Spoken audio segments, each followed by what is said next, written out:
మంచిర్యాల జిల్లా బెల్లంపల్లి పట్టణం ఏకదంత మంత్రమండలి మిత్రమండలి బొంతల శ్రీనివాస్ ఆధ్వర్యంలో 28వ వార్డులో సమ్మర్ గేమ్స్ ఫెస్టివల్ కార్యక్రమాన్ని నిర్వహిస్తున్నారు. పిల్లల సృజనాత్మకతను వెలికితీసి వారి మేధస్సు పెంచడానికి తోడ్పడే అనేక రకాల కార్యక్రమాలను ఏర్పాటు చేశారు.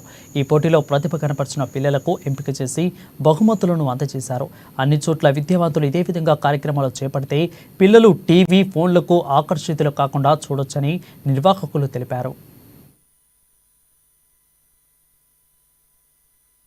బెల్లంపల్లిలోని 28వ వార్డు ఏకదంత మిత్రమండలి ఆధ్వర్యంలో బొంతల శ్రీనివాస్ గారి ఆధ్వర్యంలో వేసవి శిక్షణ శిబిరం ఇక్కడ ప్రారంభించడం జరిగింది.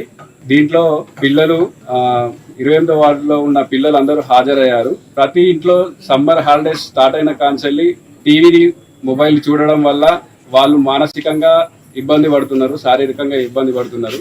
వాళ్ళని ఇక్కడున్న 28వ వార్డులో ఉన్న పిల్లల్ని మొబిలైజ్ చేసి ఇక్కడ వేసవి శిబిరానికి వచ్చిన వాళ్ళంతా టీచర్స్ ఇంద్రకుమార్, హారిక వారి ఆధ్వర్యంలో పిల్లలు ఇంట్రావర్ట్గా ఉన్న పిల్లలు ఎక్స్ట్రాడినరీగా తయారు కావడానికి ఈ వేసవి శిక్షణ శిబిరం ఎంతగానో ఉపయోగపడింది. ఈ సమ్మర్లో మా దగ్గర హాస్టల్లో ఉన్నంత వరకు పిల్లలు ఓకే కంట్రోల్లో ఉంటారు. ఇంటికి వెళ్ళిన తర్వాత పూర్తిగా మొబైల్కి అడిక్ట్ అయిపోతారు.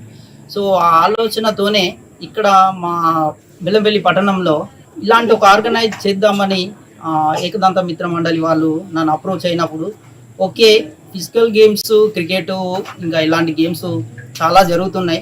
సో దానివల్ల టైం స్పెండ్ చేస్తున్నారు తప్ప వాళ్ళకు మెంటల్లీ ఎటువంటి నాలెడ్జ్ రావట్లేదు, సో మార్పు రావట్లేదు. అలా రావాలంటే మనం కొన్ని